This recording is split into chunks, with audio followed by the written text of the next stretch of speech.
Assalamualaikum warahmatullahi wabarakatuh. Alhamdulillahirabbil alamin.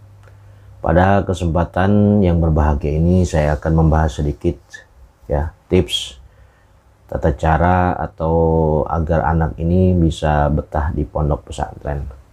Tentunya kita mendambakan anak yang soleh dan solehah ya.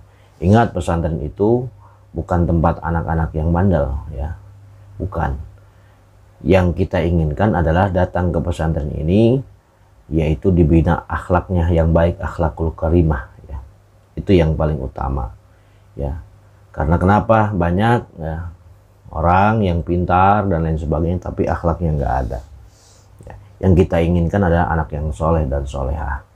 Nah, kita kirim ke pondok itu kita harapkan adalah menjadi anak yang selain memiliki ilmu, tetapi yang kita sangat harapkan adalah menjadi anak yang soleh dan solehah.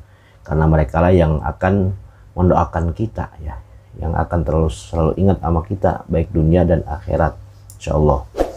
Nah, yang pertama, agar anak ini bisa betah di pondok pesantren, ingat tujuan kita memondokkan anak itu ya, ingin menjadi anak yang soleh tadi ya.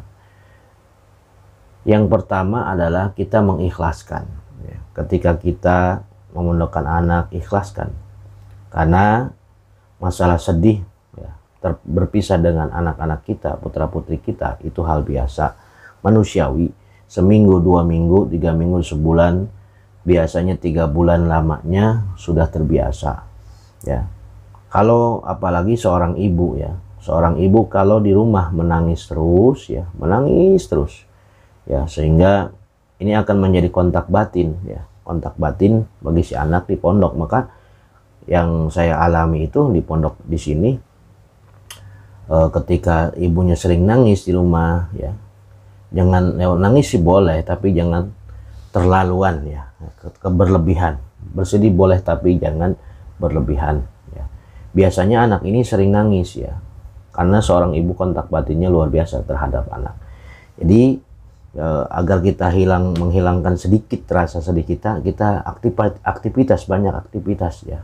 Aktivitas insya Allah bukan berarti kita melupakan. Insya Allah dengan kita banyak kegiatan, kita sedikit demi sedikit membiasakan diri jauh dari anak-anak kita.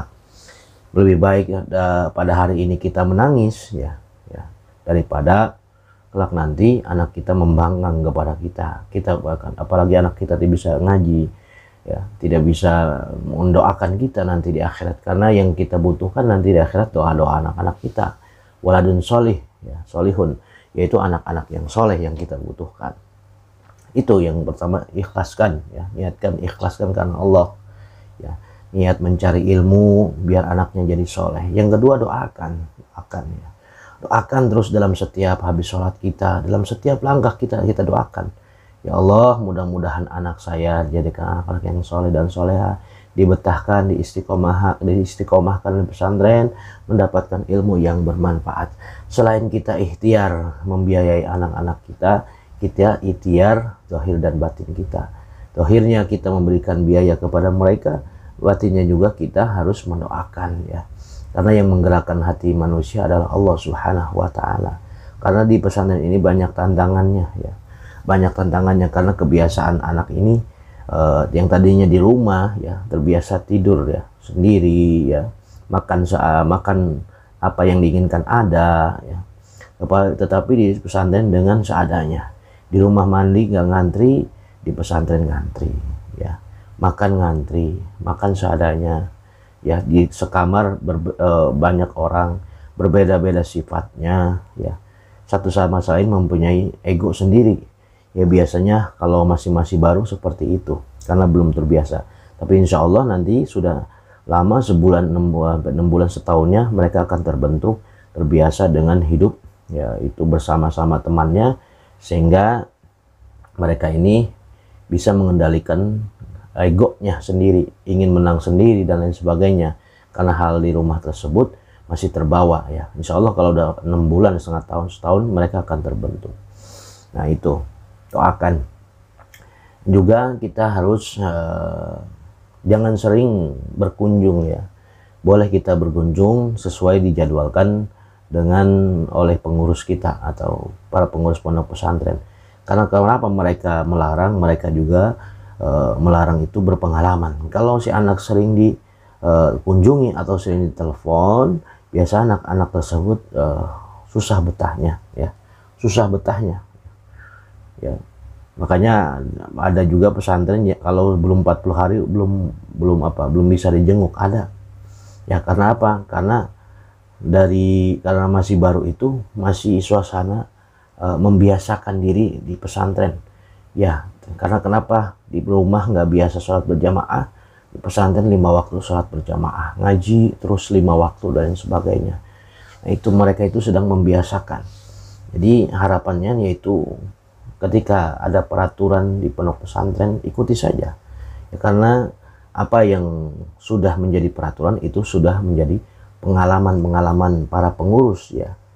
Ya, para pengurus. Kenapa sih ada larangan 40 hari belum boleh dijenguk? Oh, karena mereka pengalaman. Karena banyak juga santri yang nggak betah keluar dari pondok karena nggak betah, ya, sering dikunjungi, sering ditelepon dan lain sebagainya. Bukan dalam artian kita ini nggak sayang sama mereka, ya, kita percayakan dengan pengurus, ya, itu jangan sering dikunjungi. Yang ketiga, yang keempatnya itu berikan semangat kepada mereka, ya, karena kita berikan pandangan kepada mereka, ya, kamu harus memiliki ilmu, ya, karena kita sebagai orang tua tidak akan selalu mendampinginya, ya, mereka akan tumbuh dewasa, harus dibekali ilmu, karena ilmu inilah yang akan menjaga diri mereka. Ilmu inilah yang akan menjaga diri mereka dimanapun mereka hidup. Insya Allah dengan ilmu tersebut mereka akan hidup. Tapi kalau kita yang kita warisi harta kita, ya, kita warisi harta, mereka belum tentu, ya, hidup dengan enak, hidup dengan nyaman, hidup dengan tentram. Nah, kenapa? Harta tersebut yang menjaga dirinya, ya. Harta tersebut mereka lah yang harus biasa menjaganya. Tapi kalau ilmu yang menjaga dirinya, harta bisa habis. Ilmu insya Allah dengan mereka memiliki ilmu, harta tersebut akan mudah didapatkan. Nah, itu 4 tips, ya, 4 tips atau cara agar anak kita betah di pondok. Masih banyak sebetulnya, nanti kita sambung lagi di video selanjutnya. Boleh komen apa yang saya bisa jawab, insya Allah saya jawab. Insya Allah di sini pun saya memiliki santri, ya. Insya Allah apa yang saya alami di pondok pesantren, membimbing para santriawan santriwati, alhamdulillah insya Allah itu menjadi ilmu buat saya. Nanti insya Allah sharing-sharing, boleh komentarnya, insya Allah saya balas dengan semampu saya dan dengan pengalaman yang saya alami. Mudah-mudahan bermanfaat. Terima kasih. Wassalamualaikum warahmatullahi wabarakatuh.